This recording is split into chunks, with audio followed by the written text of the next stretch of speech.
Hi, everyone, and welcome. My name is Shamira Foster, and I am with the Aurora African American Healthcare Coalition. Thank you all for joining us for our second of our webinar series on birth equity and empowering family. Today's webinar will be a panel with three amazing women, and it will be going over ensuring healthy beginnings for all families. First up to speak, we will have Trina Maxwell. She is a certified birth and postpartum doula. She does childbirth education and breastfeeding counseling. Second, we'll have Dr. Adrienne Skinner. She's a licensed clinical psychologist and a certified clinical trauma professional. And then last up, we will have Dr. Wanda Averhart. She's a board certified general pediatrician and obesity specialist. We'll go ahead and get it started with Trina. Okay, thank you. You can hear me okay? Yes. Can you hear me? Okay, great. Okay, so yes, my name is Trina Maxwell, and I'm the owner of Amazing Doulas Do It. I service the Chicagoland area, basically like the west suburbs. So I just want to talk about today, like doula support for families. Basically, I support families throughout pregnancy, labor, and the delivery. So I'm there with the mom and the families during the whole time that she is in labor until after she delivers the baby. I'm all about education, so I make sure that my moms and their support person and their families are going into the birthing process like totally prepared, totally educated. They're confident and they're empowered before giving birth. I'm also big on informed consent. So that just means having your voice in the delivery room, having your voice when you go to your doctor's appointments, and just knowing that like things that you can decline that are like not medically necessary. It's kind of like your choice. So just to know that your voice can be heard. In my opinion, it's your body and it's your baby. So kind of what you say goes unless it's some type of emergency. I also help families come up with like their birth preferences, kind of like what would you like to see? How would you like to see your birth play out? What things would you like to do? Do you like listen to music? Does that put you in a happy place? Do you like taking baths? So maybe you like a pool birth or a water birth. Dimming lights, something that makes you calm. So I'm all about making those birth preferences come to life. And then also as a Black doula, it's very important to me about Black maternal health. So I have little statistics to read. Did you know that Black women in the US are 3 times more likely to die from pregnancy-related complications than white women? So as a doula, it's my goal to help them improve their birth outcomes. So tonight I'm going to talk about like what is a doula? What do you think of when you hear the word doula? I'll give you a couple statistics, the benefits of having a doula, and what doula support looks like for families. So I only have 2 slides tonight, so we can go to the first slide. And that is basically talking about what is a doula. A doula supports and assists families before, during, and after birth. We are trained. We are trained and experienced in childbirth. Birth doulas give continuous personalized care, emotional support, physical comfort, and educational information needed to help you and your family make those informed decisions that we just spoke of. Doulas increase well-being, confidence, and we foster your ideal birthing experience to make positive long-term memories. And when I talk about like personal care, a lot of times during like my doula interviews, the moms will ask me, well, what is your doula style? And I always say it just varies. It's very flexible. It depends on what the family needs, like what kind of support they need. And then I make sure that I like customize my support to make sure that they're supported in the way that they need to be supported because every experience is different and every birth is different. So then some key words like when you think about a doula, so if you're like, what is a doula? You can think about like an advocate, a birth coach, a supporter, someone who is caring, someone who doesn't judge you, a stress reliever, definitely a postpartum ally, a positive voice, and a good listener. So we definitely listen to you, and that's how I personally adapt my style. Um, and then a little statistics on the bottom from the National Institute of Health. So women who received doula care had 52.9% lower odds of C-section deliveries and 57.5% lower odds of postpartum depression and postpartum anxiety, along with a significant decrease in unnecessary medical interventions. So that's high. That's more than 50%. So we definitely, are there to help and to support moms and to support families. And when we talk about unnecessary medical interventions, that could be anything from like inductions or like Pitocin or like cervical exams. So anything that's not really necessary, those can be avoided. So then we're going to talk about like the benefits of having a doula. Oh, there we go. So we help, with our moms have shorter labor, reduced need for medical interventions, fewer requests for pain medicines, um, more spontaneous vaginal births. We improve babies' APGAR scores, which are like the numbers that the nurse takes at 1 minute of birth and at 5 minutes of birth. C-section rates decrease. We totally help guide your partner and your family through comfort measures. Like I said, we're continuous attendance at the birth. So while she's having the baby, I am there, or doulas are there. Education during pregnancy, comfort measures during childbirth. We boost your confidence and your well-being. We empower you. The main goal is to make sure that you're satisfied with your birthing experience. And then we also provide like local community referrals. So if you need any type of help, like, oh, I need assistance with a car seat, we can help do resources in your area to see what kind of providers are out there that can assist you. Okay, and then the next slide, we're going to talk about what doula support looks like for families. So, like I said, we cover you physically, mentally, emotionally. We help after you have the baby, which is postpartum, and then good resources. So, just really quickly for physical, we do stretches with you because a lot of times, of course, the baby's heavy. So sometimes they have back discomfort or like leg pain. So we definitely help with stretches, massages, counter pressure. We give tons of comfort measures, which are just like more stretches to help you sleep at night, more stretches like when you're riding in the car. Walking is great. How to use your birthing ball and the benefits of the birthing ball. Breathing exercises. Breathing is really important during the delivery process. And then, like I said, just various positions. Even if a mom decides to get an epidural and she's limited to the bed, we can still move her like side to side or set her up. And then mental, I feel that if you're more mentally prepared for the birth, more than physical, because I think your body physically knows what to do, but mentally, if you're mentally prepared, the birthing goes so much smoother. That's just my personal opinion. So I'm all about trying to, show moms like all the positive things that come with mentally preparing your body. So education, like I said, you're going to know just about everything going into, or a little bit of something going into the birthing process. If you don't know it fully, you're going to at least know what the doctor is talking about. So training your mind, building your confidence, empowering you, advocating, going over benefits with you, risk, pros, and cons.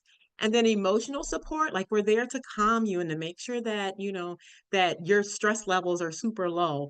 So that's all about reassuring you during pregnancy and during your delivery, just making sure that you got this, everything is okay. Like I said, we're a common, relaxing support person, giving you affirmations to read, keeping you calm, relaxed, helping you reduce your fears. And we also do this for their partners because sometimes the partners, they're like, well, she's having a baby. What can I do? And it's just like, if you want to be involved, you're going to do a lot, like tons of things that you can do to get you prepared as well. And then postpartum, once the baby is born, we go over newborn care. breastfeeding. If you want to breastfeed, I'm a breastfeeding counselor. I can help with that. Depression, self-sleep tips, and rest. And then, like I said, we're a great resource going over your birth preferences. Once I'm hired as a doula, I'm on call basically like 24/7. You can always text me or call me or email me. And I also provide like tons of videos and links, like if my clients have more questions. So I hope that you think about, hiring a doula to support your families, or if you know someone that's pregnant, say, "Hey, no, Trina, and you should call her." So thank you so much for your time, and I hope that was helpful. And I'm going to pass it back to Shamira. Thank you. Thank you so much, Trina. That is amazing. So next we will have Dr. Adrienne Skinner.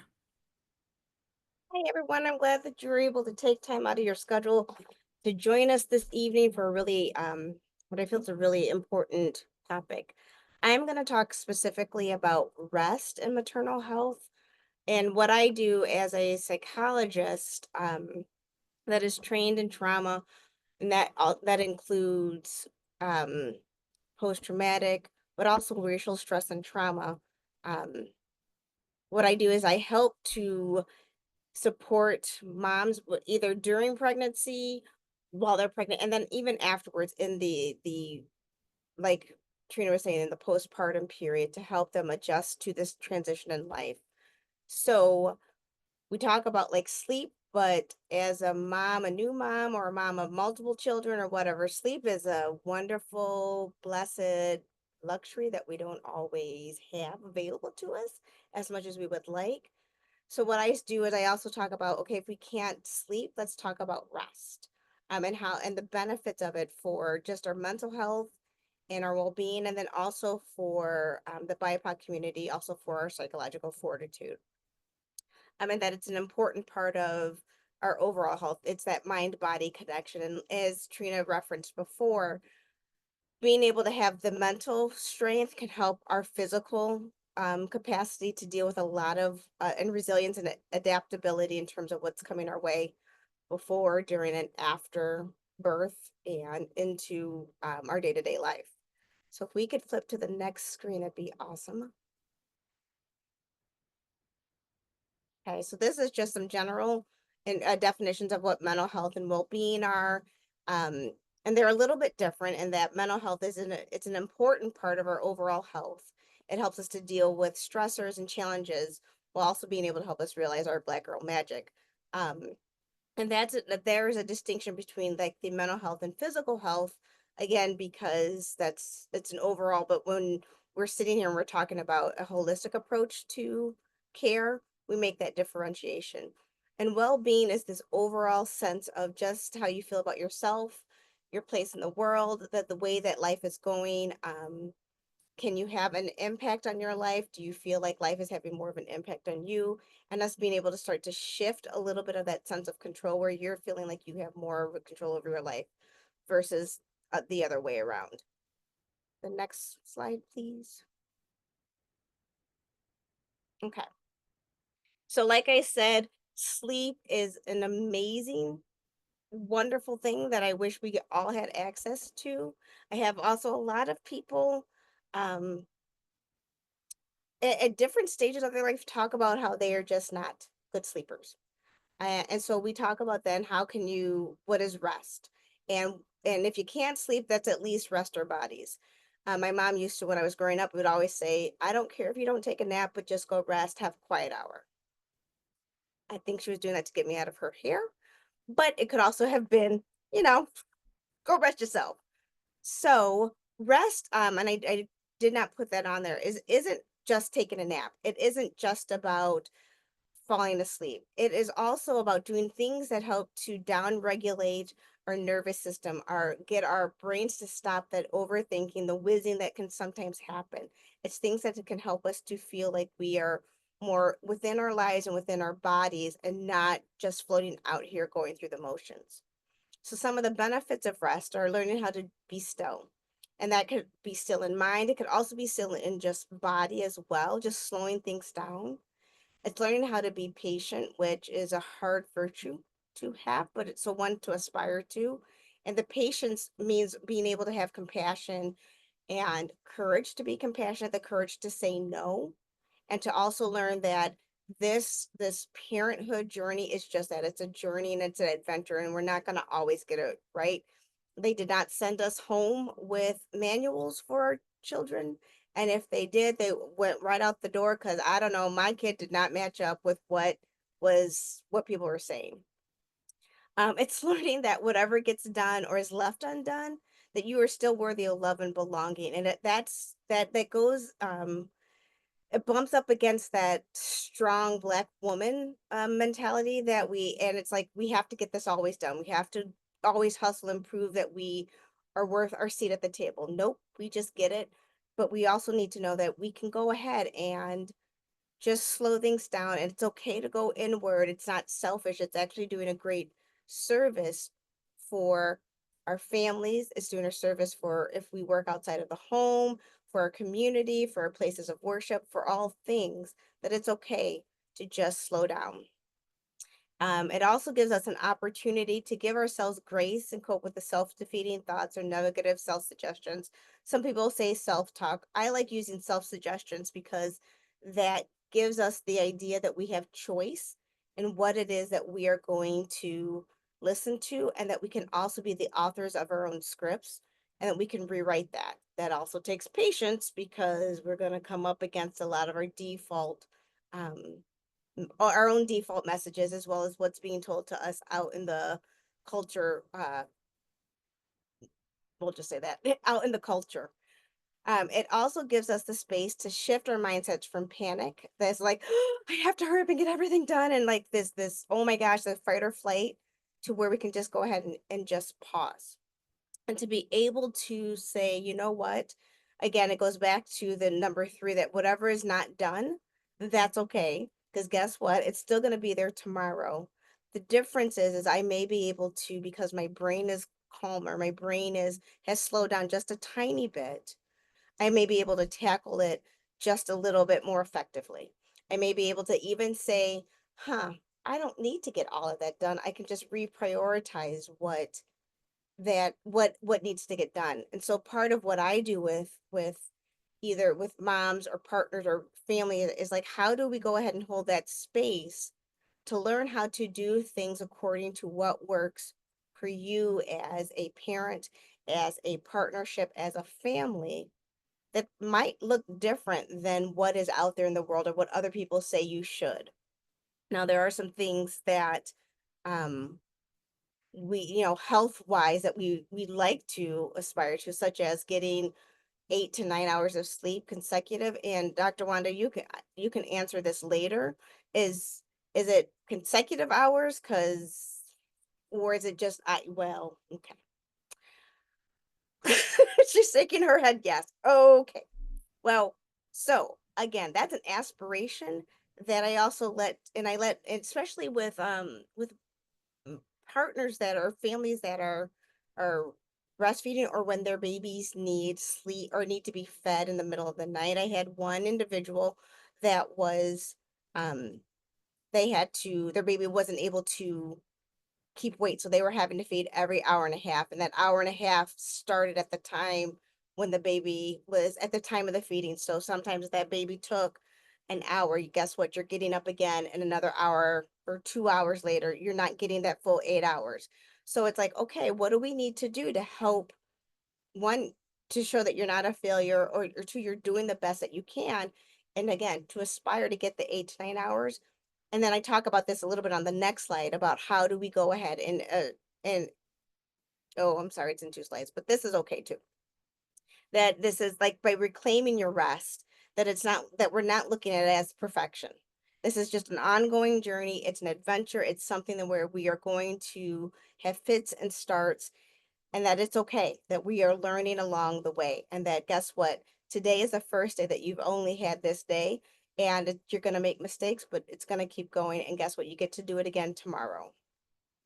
Can we go to the next slide? So this is what I was talking about, like with the trying to figure out how we can go ahead and get the 8 hours of consecutive sleep. That'd be amazing. oh my gosh, I wish I could do that now. That'd be great. But when you can't get that, how do you give yourself the grace?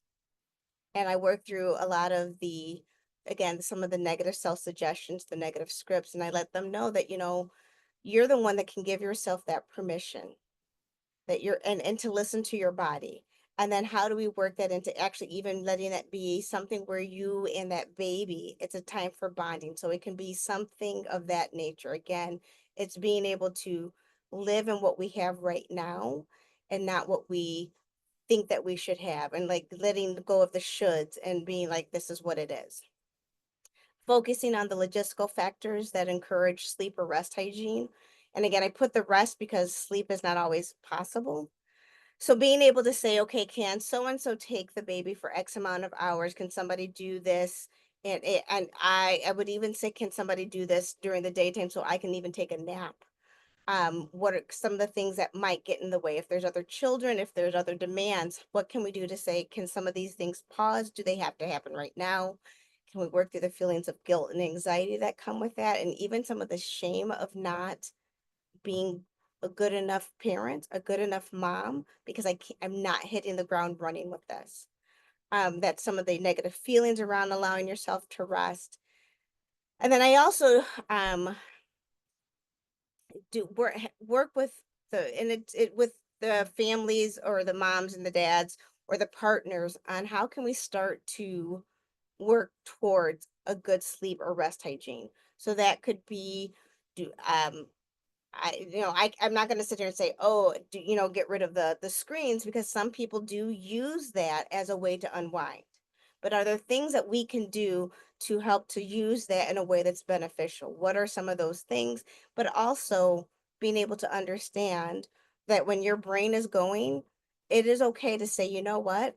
I also deserve to rest, and being able to understand that it is our inherent divine right to rest. And that's how we can get up and we can tackle what are the things that are coming at us on a day-to-day basis, just because we are breathing and we're on this side of the earth. It's those sorts of things. To go along with some of what Trina was saying in terms of statistics, that there is a decreased amount of sleep for women of color compared to white women, because of some of the additional stressors that women of color do suffer, and that's when their brains are going, and so interferes with their ability to feel at rest, to be at peace, to also trust that the next day when they get up, everything is going to be as it needs to be. I think that's all I have. Yeah, thanks. And thank you for your time and for listening to me. Shamira, back to you. All right, thank you so much, Dr. Skinner. That was great. Next, we will have Dr. Wanda Averhart. Hello, everyone. Good evening. That was a wonderful talk from Trina and Dr. Skinner, and I'll kind of wrap it up with the pediatrician's perspective. So I'm a board certified general pediatrician and obesity medicine specialist, but today we'll be focusing on the pediatric aspect, what it means to have a successful birth from a pediatrician's perspective. Next slide, please. So I want us to kind of take a look at what we're starting off with. When we talk about birth, we're talking about babies, successful births, present babies, and our stats when it comes to infant mortality are very high. Black women have double the rate of infant deaths in that first year of life. And there are a variety of factors that are related to the birthing process and afterwards that we should address. Next slide, please. So, what can you do before you get pregnant to ensure that you have best success as you can possibly have when it comes to birth? Lower your chances of having a premature or low birth weight infant. Black women are at higher risk for that, and a lot of it has to do with our health prior to pregnancy. So this picture, a little blurry, but it kind of goes over some of the things you can do to optimize your health. If you have a chronic condition such as diabetes or high blood pressure, you want to optimize those things. You want your blood pressure to be as good as it can. You want your sugar to be in control as much as possible. If you are smoking, if you have alcohol, you want to definitely abstain from those when you're planning to become pregnant, even when you get pregnant.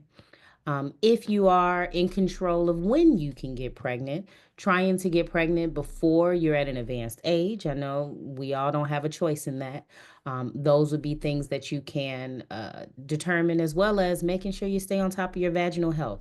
Ladies that have bacterial vaginosis tend to have babies that are premature, as well as staying on top of your dental health, making sure you go to the dentist, and then even taking care of other issues. I know for Black women, we have higher burdens when it comes to the socioeconomic factors, access to prenatal care, access to providers, trying your best to optimize in those areas, decrease the chances of prematurity and low birth weight.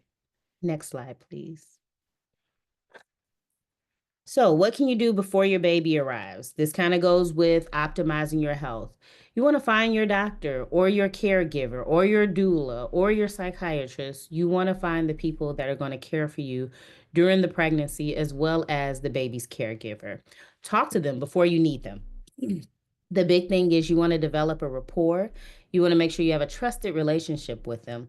When you talk about how you want to deliver your child, whether that is in a hospital, whether that is in a home, whether that is in a pool, whether that is in the back of the woods, you want your care provider to align with your desires and be able to help you in making sure that those are taken care of. So you definitely want to do that. You want to establish your care early and frequent.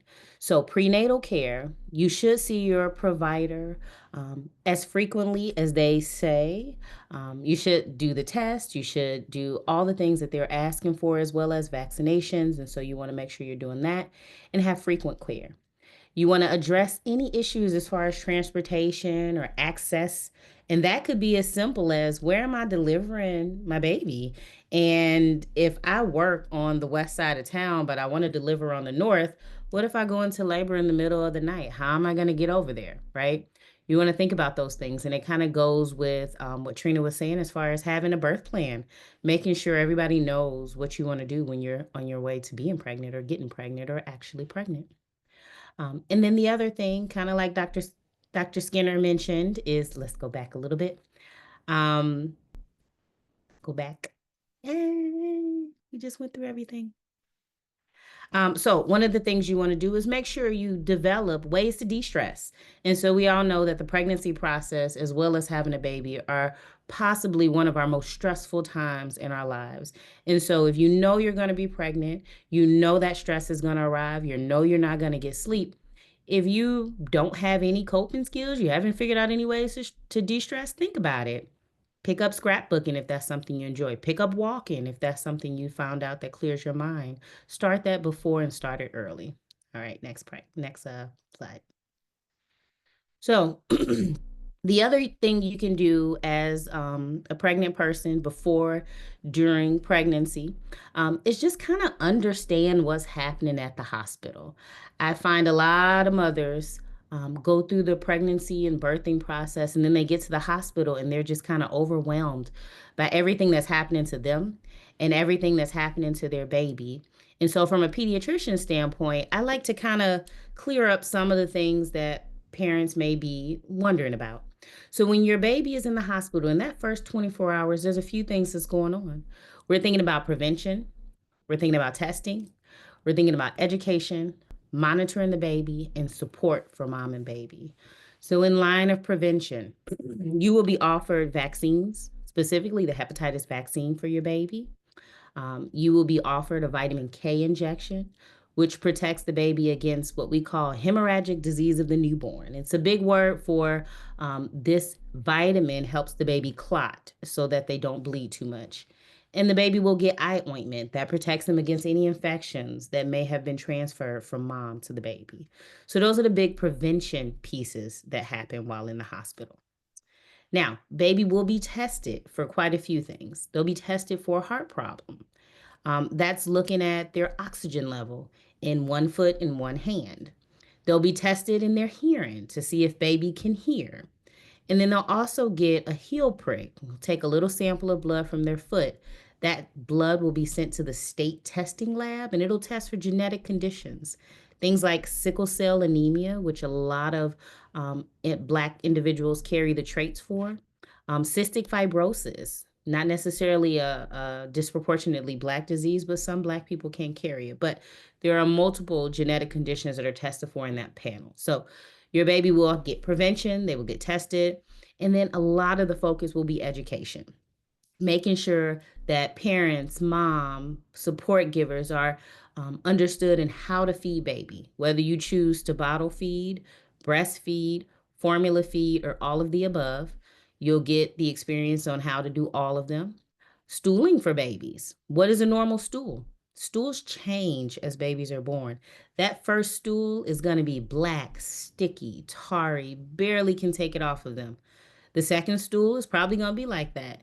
And after a few days, it turns and it becomes yellow or green. And so you'll get some understanding in what's a normal stool. Because as a pediatrician, that's one of the big questions I get from parents. Is this normal or not? Urinating. Some people don't know. Babies don't urinate very frequently when they're first born. We only want you to urinate once in 24 hours after that baby's born. 2 in the first 48 hours. In 3 days, 3 urines. In 4 days, 4 urines. So that's the education you'll get. And then overall care for baby. How do you take care of a circumcised penis if you get that done in the hospital? How do you care for the umbilical cord? Those are the things. And then monitoring. All babies have a degree of jaundice. And when I say jaundice, they all have a little yellowing of their skin. You can notice this in some babies that are not darkly complected, but the more melanin you have in your skin, it may be harder to notice. And so in the hospital, they're doing checks to make sure that the baby isn't too yellow, because that can mean there's a liver issue and we need to intervene. And then the main thing is just support for mom and baby. And so in whatever aspect that mom needs or baby needs, that is what we're trying to do at the hospital. So I hope this kind of helps with understanding a little bit about what's going on with baby in the hospital and why you may be bombarded with all of these options. Okay. Next slide, please. Now, Black women have a lower rate of breastfeeding. It should have been breastfeeding. So what we want to do is really think about our feeding plan. And if breastfeeding is included in that, start in the hospital. I get a lot of moms that say, hey, baby was born, we're in the hospital, nothing's coming out. I get a drop. I mean, baby's not getting anything. They can't get full. I have to give formula. And what I have to explain to moms is that that is enough. That's the colostrum. Your body is well prepared to feed your baby. And although it may not seem like a lot for you, it is exactly what baby needs. We know as pediatricians that babies will lose weight in those first couple of days. And that is acceptable to a point, of course. But that is acceptable because your body is adjusting to baby. After about your 3rd or 4th day, your breasts become engorged, meaning they carry more milk, and then you have more of a supply to give, but it will not happen unless you're actually trying to feed baby. So in the hospital, start breastfeeding. Do your best. Ask for a lactation specialist. All hospitals have someone that can help you with latching on the baby, with trying to learn how to pump. And then what I always encourage moms to do is figure out how to get a pump for home, whether that is from the hospital, whether that's from an outside company, but make sure you have a pump at home because not all babies latch well. Not all babies figure out the whole pump thing. And sometimes our nipples are designed in a way where it can be difficult for baby to latch. But you can still continue to offer the benefits of breastfeeding even through using a pump. Next slide. So here are some of the benefits of breastfeeding. Naturally soothes the baby when they're next to you. It's kind of like skin to skin when baby's born. It calms baby, it calms you. It helps build a strong immune system for the baby. Antibodies from mom are passed to the baby. Case in point. Recently, we have started recommending that moms at 32 to 36 weeks of pregnancy get the RSV vaccine. And the reason is because when moms get that RSV vaccine, by the time baby's born at 40 weeks, they've built up antibodies in their system, in mom's system. And so when mom has baby, she passes her antibodies to that baby. So now that baby has some protection against RSV. And in addition, if mom breastfeeds, she's passing antibodies from her breast milk to the baby to further protect babies against RSV, which is called respiratory syncytial virus. So it helps build their immune system. In general, breastfeeding is creating or helping to create that bond between mom and baby. They're skin to skin, both heart rates soothe, and moms tend to have less rate of postpartum depression when they're breastfeeding. Okay. And then, as I stated before, breast milk has all the nutrients that baby needs. And so that's the best for them. Next slide, please. So what are some things you can do after baby's born to, increase or decrease the risk of infant death and to have a successful rest of that postpartum period? You want to make sure that you're having a safe sleep environment for babies. What I know as pediatrician is that babies that are of color tend to have a higher rate of sudden infant death syndrome. And that is what we call SIDS. That is when a baby just passes away and we don't know why. We do have some things that are decreasing that risk of SIDS. That is when babies are sleeping alone in their own crib. It can be a crib, a bassinet, or even a pack and play. And they're placed on their backs. So not on their stomachs, not on their side, but on their backs, without any blankets, stuffed animals, or cushiony pillows. That is the best and safest sleep for babies. And then make sure you have a support system. So we talked about focusing on support for mom and baby in the hospital. You want to continue to focus on that even after the hospital. We're going to breastfeed so we can decrease our risk of postpartum depression, but make sure you have a support system. Here are some of the symptoms that can show you that you're having a little bit of postpartum, and then some resources to call if you suspect that you're having postpartum. So those are some things that you can do in the home and outside you have babies to help decrease that risk of infant mortality. All right. Next slide, please. All right. So I hope this was clarity from a pediatrician's perspective on the birthing process. Thank you. Any questions? And I'll give it back to you, Samira. Thank you so much, Dr. Wanda. You all did such a great job. We do have a few questions, so I will go ahead and jump into those. Let me stop here. Okay, so for the first question, it is for, I believe this would be for Trina because it came pretty early on. Do you take state insurance? Okay, hi, that is a great question. Me personally, I take any insurance that is out there that takes me on. However, there are a lot of stipulations with state insurance, especially like Medicaid. I know that the Cook County Health Department just recently announced how, that they have this big doula program. When I looked into it, like there's just certain guidelines that you have to have. So even though I've been a doula for years, I would have to like take a different program and be certified like through another school in order to start taking like the Cook County program. But it all depends, it all depends. I had one client really fairly recently that worked for Walmart, and they actually paid up to like $1,000 for it. So I, it just depends. It just depends on that. With my doula services, I'm very flexible, like with the payment, as early as you get me or as late as you get me, it doesn't matter like how you pay me. Around about 30, like the end of your 35th, going into your 36th week, it just needs to be paid in full. So you can pay $25, $50, $100, $200, however you want to do it. Like it just doesn't matter. So I'm very flexible. But to answer that question, it just depends on what the guidelines are from the insurance. Okay, thank you. And the next question is again for you, Trina. How Okay. how do you assist with postpartum recovery physically and emotionally? With postpartum? Okay, yeah. So for postpartum, Normally, like I do like night shifts because I just believe, well, I work in the daytime as well, but I just believe that at night is when parents need most. As Dr. Skinner was saying, that rest or that sleep.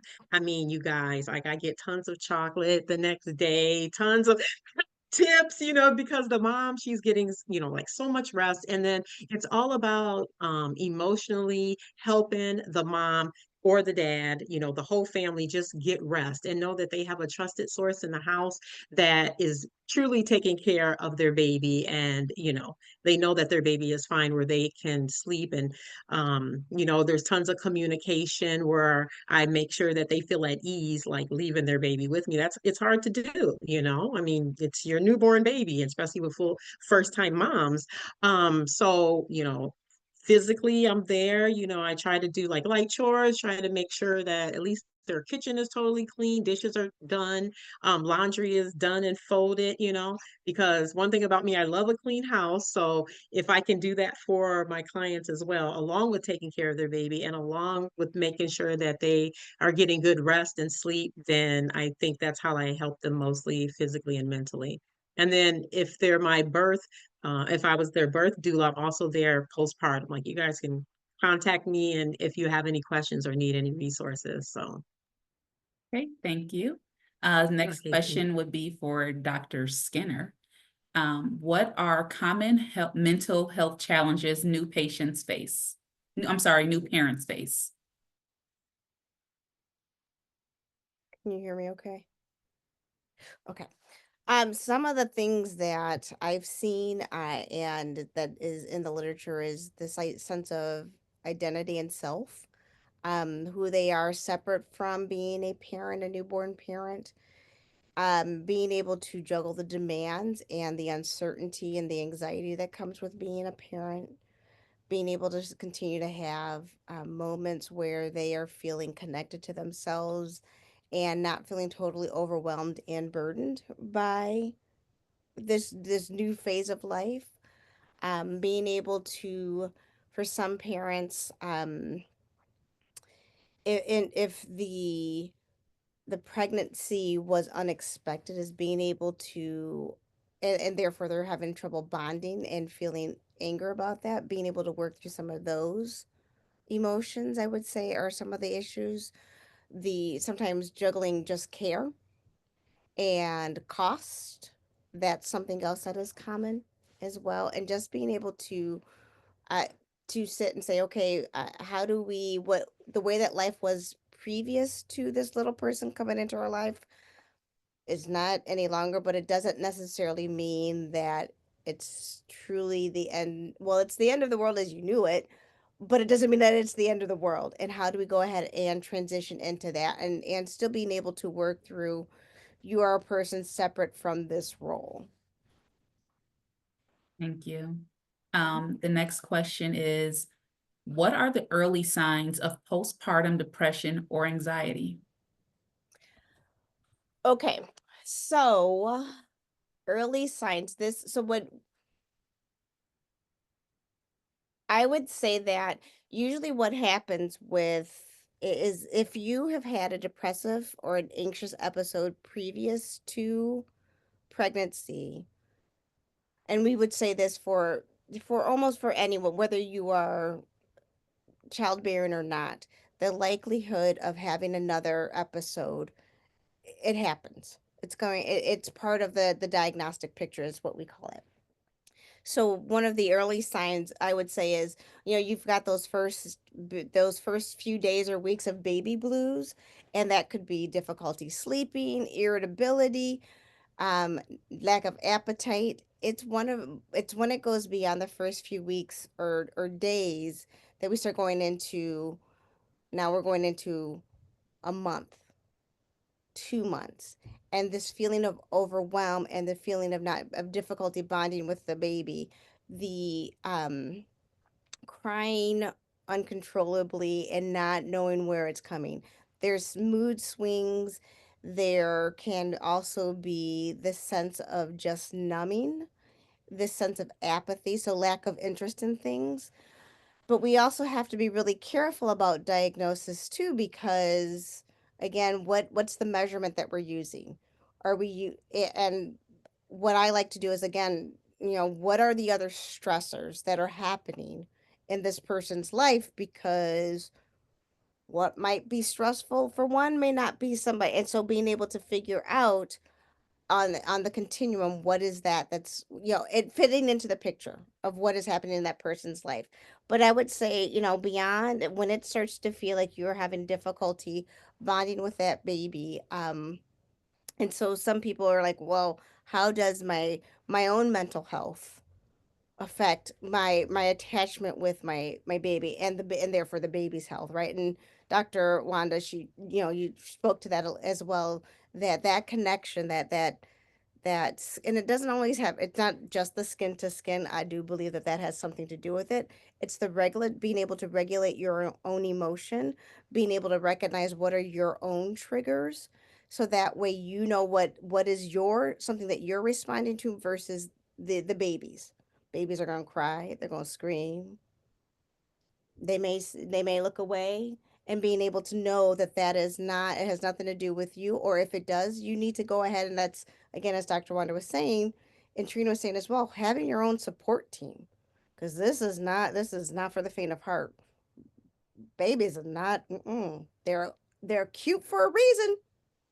Now we want to keep them around, but we also, it's hard. It's hard. All right, thank you so much for that, Dr. Skinner. The next question is, how can parents best support their baby's immune system in the early months? I can handle that one. All right. So how can parents help support baby's immune system in the early months? So initially, as a mom, you get your vaccines, right? Or you keep yourself in the best health that you can, so that as you're producing the baby, you're passing antibodies and making sure that that baby has as much protection as possible. And then when baby's born, keeping baby away from sick individuals, obviously sick individuals, as well as keeping people from kissing your baby. So that's one that I talk about with my new parents all the time, and they kind of give me the like, are you kidding me? And I'm like, yeah, you probably shouldn't let people kiss all over your baby, because that is a way to directly contaminate or directly give them you know, bugs and sickness and all those things. And then just trying to keep your baby home if you know that you're going to be in a big element, big area where viruses and bacteria can be present. And then at 2 months, and even at that birth, you get that hepatitis B vaccine. You start the other vaccine series at 2 months. Trying to stay up to date and on time with your vaccines is going to be helpful. One thing I think parents fail to realize is that babies are vaccinated at particular ages based on their likelihood to be seriously sick by these particular illnesses. And so, example, babies get what we call the rotavirus vaccine. It's an oral vaccine that you go into the clinic and it's like a little dropper and they just suck on, it's like sugar water. But it's a vaccine and they start it at 2 months, they get it at 4 months and possibly 6 months. And that's because babies that get rotavirus at that age can be seriously sick and end up in the ICU. Now, babies are going to get rotavirus even at an older age. But those babies are not as likely to be seriously sick. So staying up to date on your vaccines and getting them on time are going to give your baby the most protection they can against the things that are out there. Thank you. Next question. Oh, I just didn't ask that one. What are some important questions I should ask my doctor while pregnant? I can handle that one as well. So, it depends on what kind of doctor you're talking about, right? If you're talking about your OB gynecologist, and you're pregnant, of course, you're going to focus on the care of yourself, right? Um, where am I going to deliver? You know, are you okay if I have my doula there with me? How many C-sections do you typically do? I don't know if that's a typical question, but I'll probably ask that. What happens if I go into labor at 2 a.m. in the morning? Will you deliver me or will somebody else deliver me? What hospitals can I deliver at? or can I only deliver at one hospital? So right off the bat, those are some questions I would definitely make sure to ask for your care. And then for your child, you definitely just want to find somebody that adheres to what you're thinking about as far as the care of your child. So I meet a lot of parents and they come in a variety of forms and how they want to care for their child. Some parents are just like, you know what? I don't want to do any vaccines. I don't want any Western medicine. I don't want any of that. That's something you need to know if your pediatrician or your doctor agrees with and can adhere to. Because if they cannot, then you may need to find another doctor, right? If you're someone that feels like, hey, I only want to be seen in this particular system, only university of such and such, then you want to make sure that the doctor you're with can treat you at university of such and such. So when it comes to that, I think it's just mainly care questions that you want to make sure that that doctor aligns with you, whether it's your child or yourself. I always say that your doctor is like a pair of jeans, right? You can get a size 12 here, you can get a size 12 there. You put both of them on and they don't fit the same. Maybe neither one of them fits you. Maybe one fits you. You don't know until you actually try it out. So that's why I always say, especially with pediatricians, right? We do something called a meet and greet.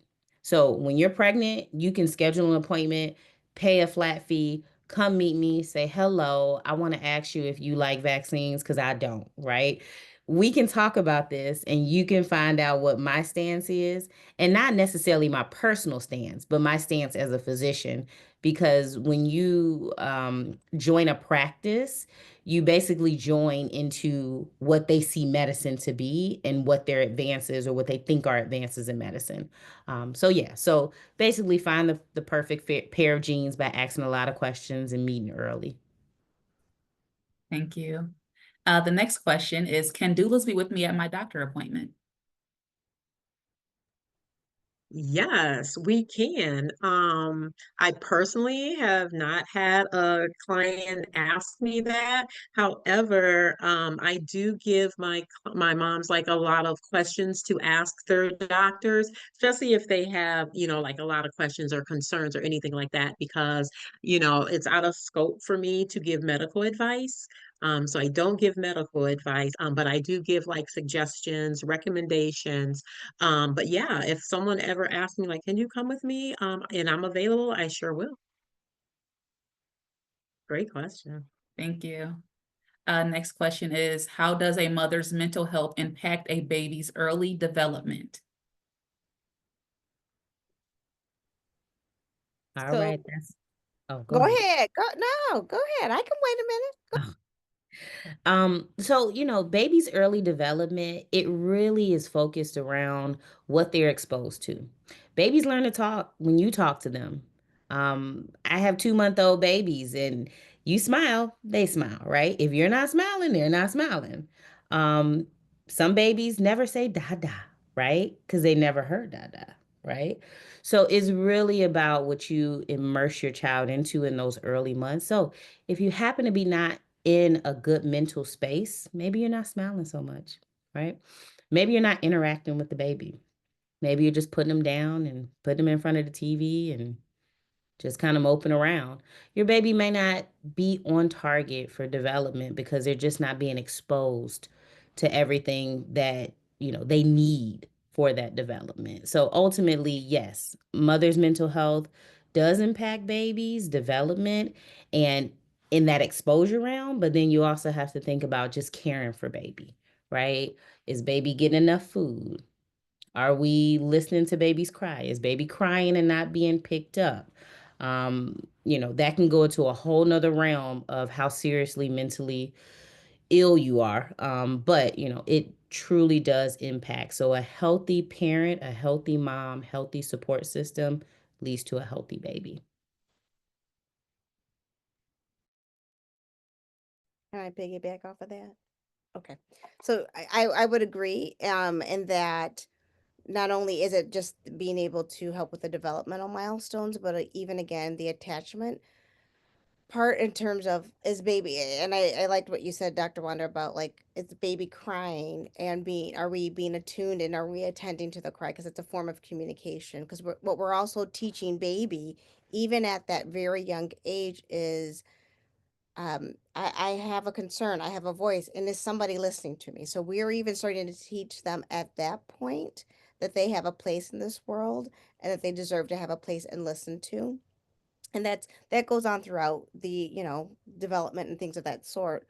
The other part that we also are looking at in terms of like even just nervous system regulation is babies come out and they don't know how to regulate they are blank slates. And so being able to, again, that the skin to skin part, I love that piece.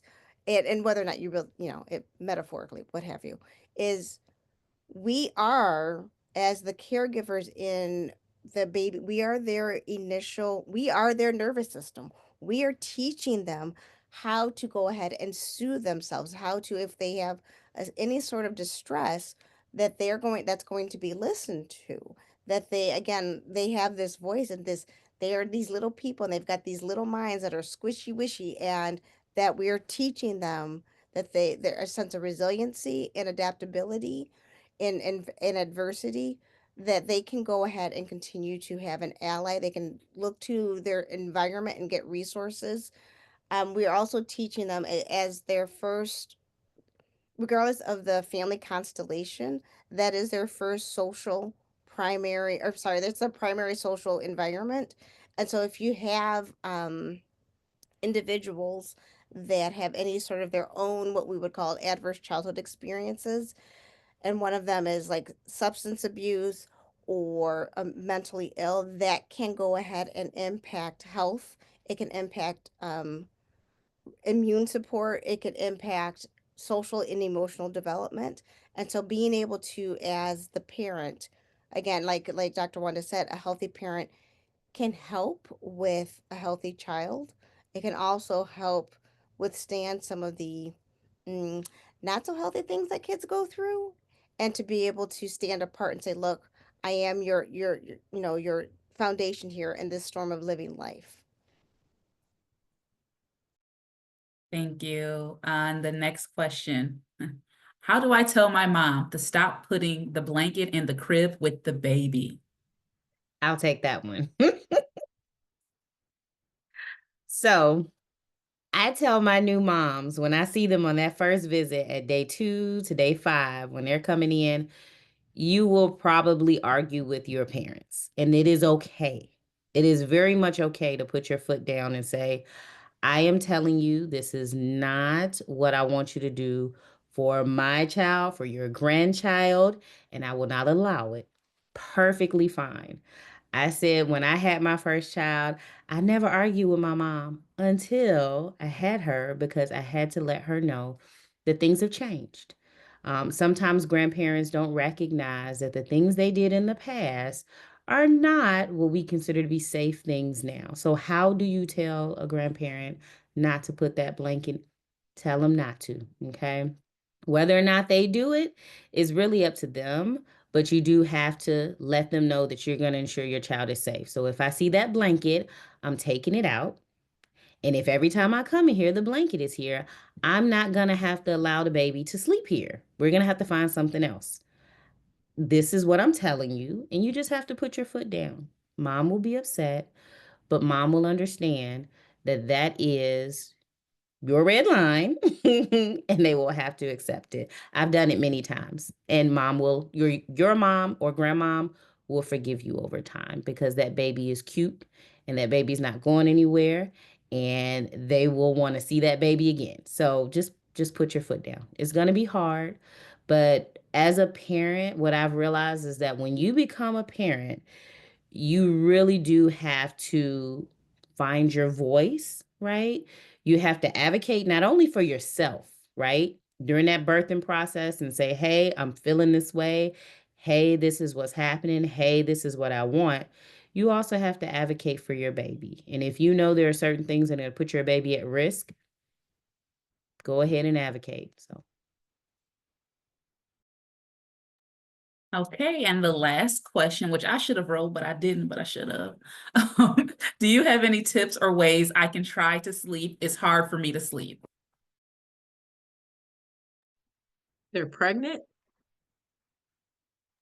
I'm gonna go with yes, but I'm We'll not, have to so you can we'll have to answer. assume.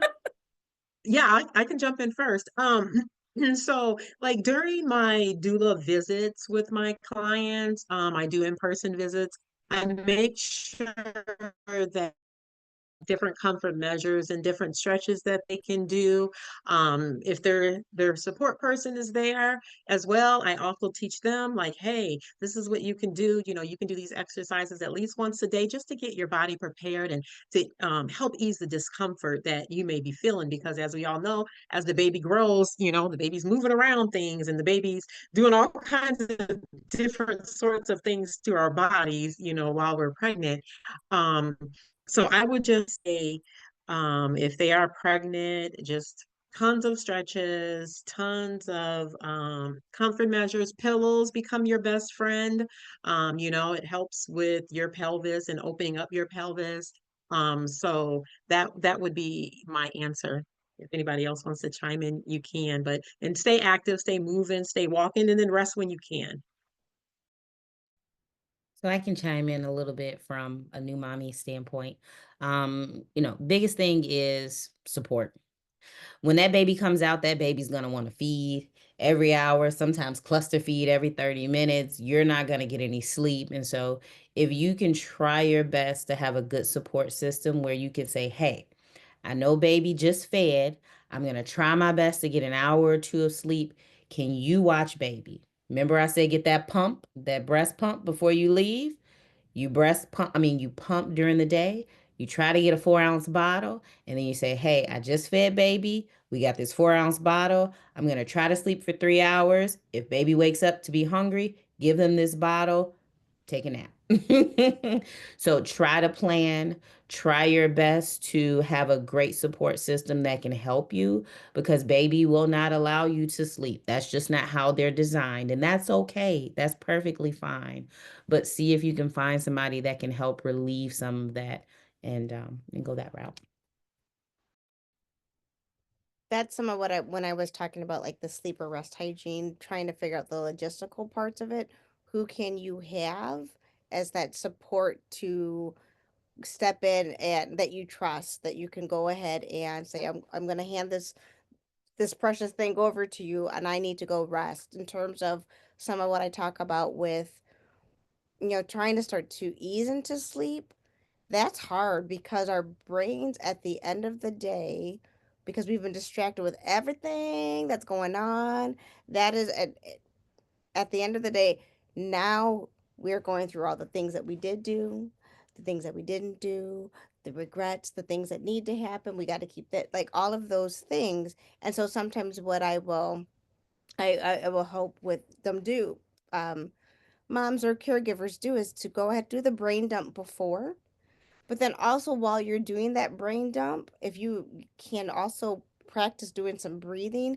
And so one of the people will say, "Oh, let me go ahead and just." I'm like, "That's we're not doing that. That's not the breathing I'm talking about." And I will say, like that whole thing where people say, "Breathe into a brown paper bag," and they're like, "Well, it's nothing magical about the brown paper bag. It's the way that you're breathing, and it also gives you an opportunity to focus on it to see your breath. And so it's a matter of going in through your nose. If you can hold it and not feel like you're suffocating, that's amazing. And then you're breathing out through your mouth. And what that's doing is it's getting our brain, there's a part of our brain that is the rest and digest. We don't need to go into what it's, but it helps our bodies to physically like know, okay, it is time to slow things down. um, we may not be able to go into a full deep sleep, but if it's something where we can go ahead and again start to calm down regulate, that's great. We work on body scans, like you were saying, Trina, stretches, things to kind of help to relieve some of that pressure and the stress of the day. But then also knowing, what, this isn't going to be perfect. And so being able to have things that are going to work in your multiple things to build upon, that's an important thing too, that even if this doesn't work now, something might work later. It may be the same thing that works tomorrow, and just giving ourselves, like I said, the grace to be able to choose and to pick and to know that and to sleep when that, I guess when that baby's sleeping. I don't know. I got my house, I don't know. My house it was really clean when my kid was an infant. That's what people say. So I'm gonna say yes. Go ahead. I just needed to clean my house so I get my own dishes done. So All right, thank you all so much. That was the last question.